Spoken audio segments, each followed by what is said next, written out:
Dream Team, it's your boy Neal back with another reaction video, guys. Here we are with Boston Celtics 1980-81 documentary, The Dynasty Renewed. They won the championship this year. This one's a little bit longer, so we're going to break this down into 4 different parts. Before we dive in, make sure you subscribe to the channel, ring notification bell, get a video a thumbs up so it gets suggested. If you guys got a favorite video suggestion, you can subscribe to Patreon or drop it in the comment section. What we got, Boston? Boston Garden, where are those jubilant cheers of yesteryear? In 1959, Celtic fans started a tradition, a little party, and for a decade it became an almost annual event, the NBA Championship. This year, they've renewed that customary celebration.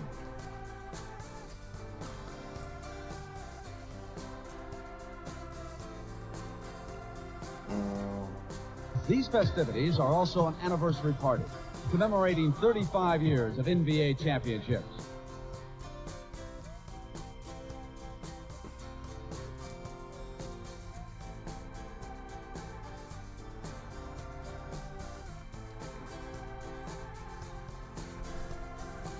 The red Arbok, Bill Russell.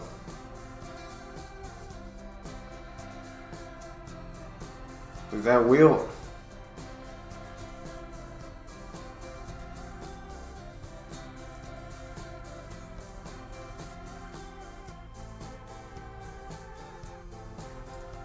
Bill, Magic.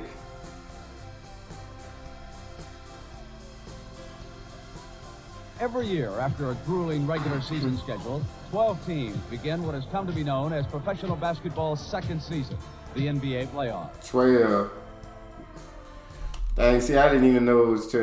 You know what I'm saying? What year did it turn into 16 teams in the playoffs? Over 12.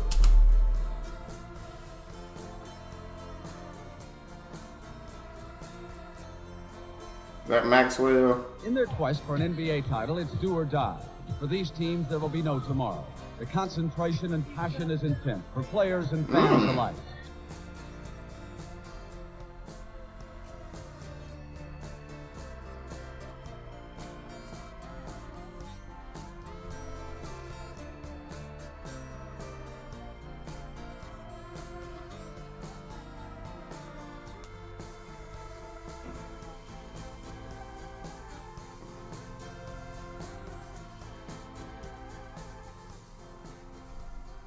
Their 62 wins brought the Boston Celtics an Atlantic Division title. The banner coat wrapped around the Boston Garden are proof that playoff time is their time of year. Artis Gilmore and the Chicago Bulls come into this semifinal series on a roll. They knocked off the New York Knicks in their mini-series 2 straight. They have no intention of letting Boston end their hot streak. But Boston has other ideas. Oh, shoot. Okay, Parrish. Celtics blow the Bulls out in 4 straight. Artis Gilmore will have to wait until next year. 4 straight? Blowouts? My God. In Philadelphia, it's no wonder that Milwaukee Bucks coach Don Nelson and Philadelphia coach Billy Cunningham look a little concerned.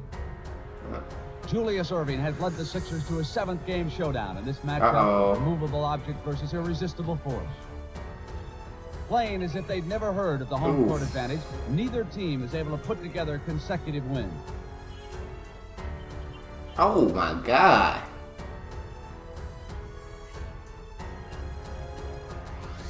Oh, good pump fake. Bob Lanier and high-flying Marcus Johnson lead the Bucks back from a 16-point third-quarter deficit. But as always, Dr. J is the Philadelphia. His aerial acrobatics account for 28 points, 7 rebounds, and 6 blocked shots. God dang! Dr. J has paced the Sixers, but the final minutes of this contest belong to Caldwell Jones. His timely rebounding and scoring in the 4th quarter keep a Bucks lead just out of reach.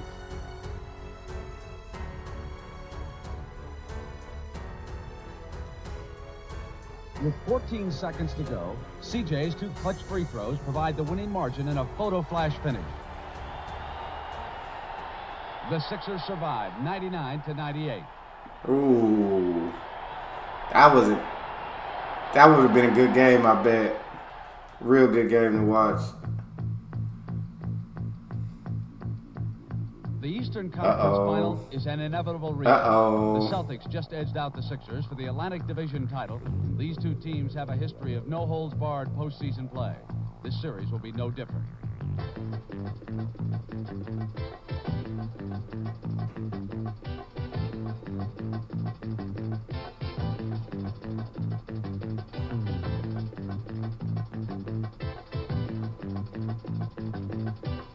God, that everybody on the floor.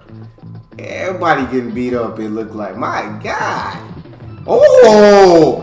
God, Larry, I ain't never seen that highlight, Larry. Oh, my God. Yeah, Larry was put on a poster. Oh! The Sixers shocked the Celtics with an opening game win at Boston. The Celtics win the series, but the Sixers return home in high gear. Larry Bird can't get on track, and the Sixers win Game 3 handily.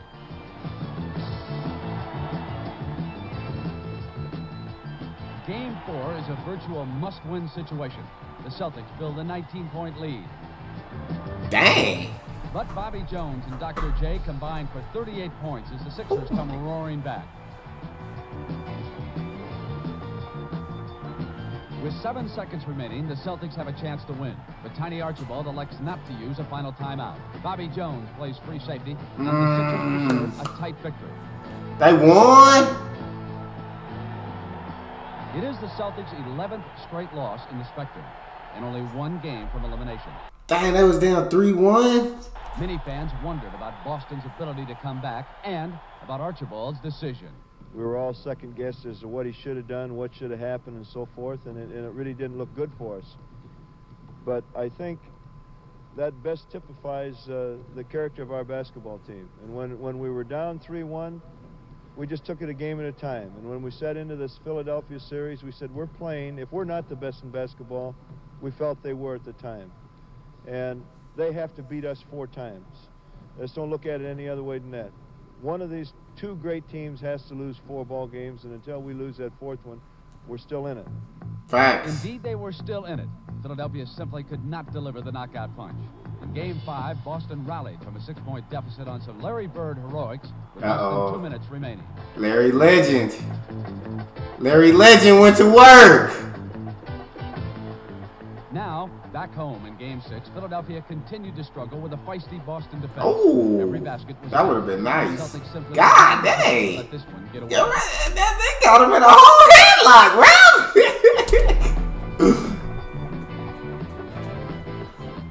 The Sixers can't believe their eyes as they watch a 17-point lead disappear.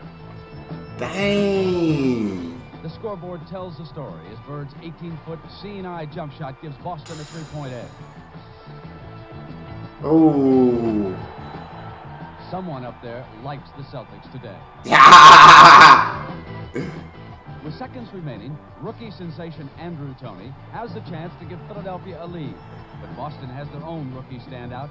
Kevin McHale's clutch rebound forces Philadelphia to give an intentional foul. Dang. Billy Cunningham watches helplessly as Cedric Maxwell converts the foul shots and seals Philadelphia's fate. I feel like that's heartbreaking, man. To have a 17-point lead and then just to watch it disappear. You're up 3-2 at the time. The Celtics come back and win that. I feel like they probably took their hearts in that game.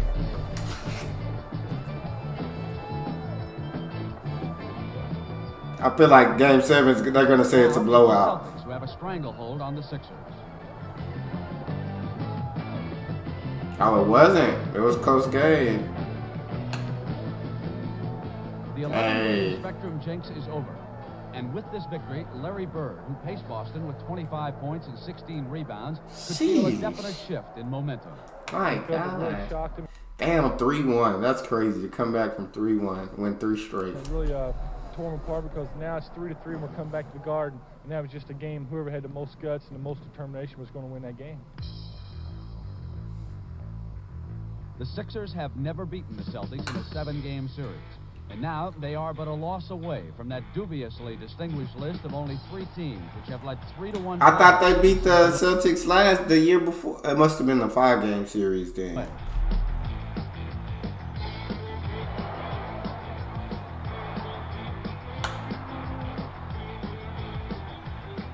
In the early going, it's Philadelphia who has the guts and determination as they forge a 5-point first-quarter lead.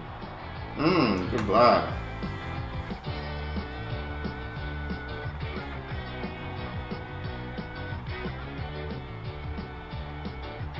The two teams played even through the second quarter.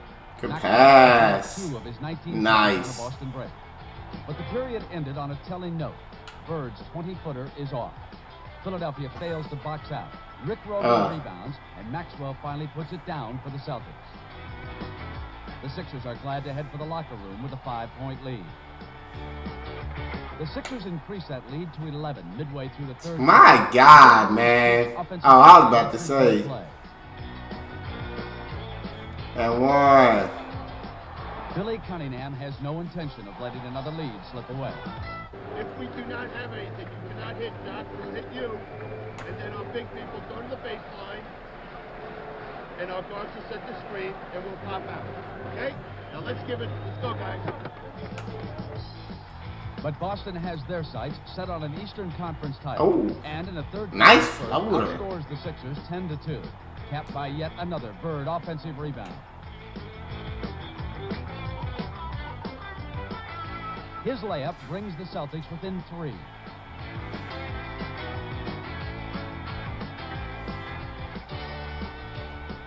Get back defensively. Andrew, you must get back, pick up the men. Cunningham senses the gathering Celtic storm.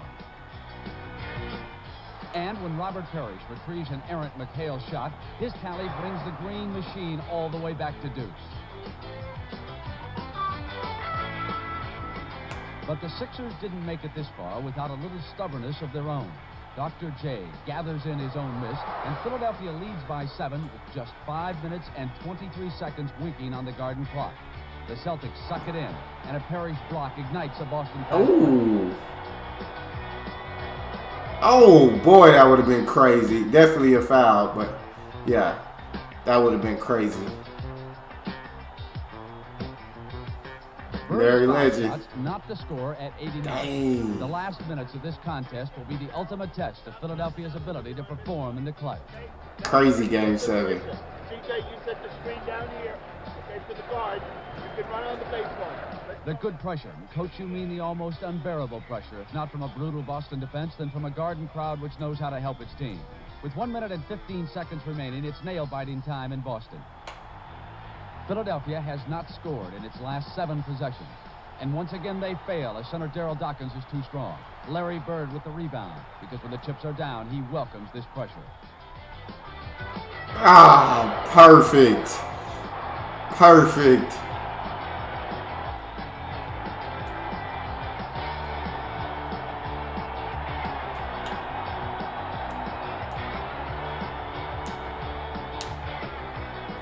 Bird's bank shot has boosted Boston to a precious 1-point margin.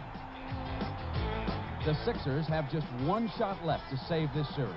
Uh-oh. Gotta be Julius taking it, right? 1 second? Ooh. With 1 second remaining and a frenzied crowd roaring in his ears, Bobby Jones inbounds the ball. But the pass to Irving bounces off the top of the backboard in the game. Dang. If he would have threw that right, it looked like Julius was in a good position, too. Come from behind climax is almost unbelievable. Well, we really lucked out early in the playoffs because we did win a lot of 1-2 point games. It just seemed like the breaks were going our way. Every time you look up the clock, we had a 1-point lead, and there was 1 second on the clock, and they had the ball.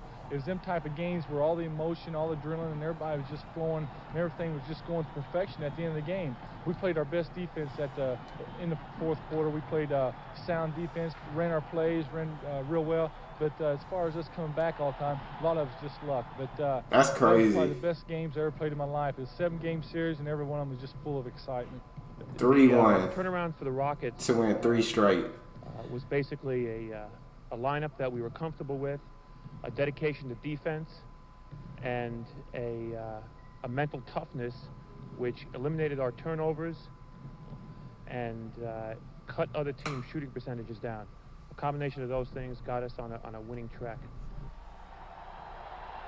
Can Billy Paultz mean the Houston Rockets? The reigning champion Los Angeles Lakers can't believe that this 40 and 42 club is on the brink of dethroning them. That's crazy. Heroes of unlikely men, and for Mike Dunleavy, his chance came with just 15 seconds to go in Game 3. The play was designed for me to get the ball, drag it over to Moses' side, and they overplayed Moses. I thought I had a drive. I went into the middle. Kareem came to help out, so I dished the ball off to Calvin, and then I moved to the open spot and got the ball back, and I was open for the 17-foot jumper that I put in. It's probably the biggest shot in my career, and it enabled us to get by LA and into the next round of the playoffs. I can't believe that. They got beat reigning champions. But that's all we got for part 1 of this. Make sure you guys subscribe to the channel, ring the notification bell, get a video a thumbs up so it gets suggested. It's your boy D Neal. Out.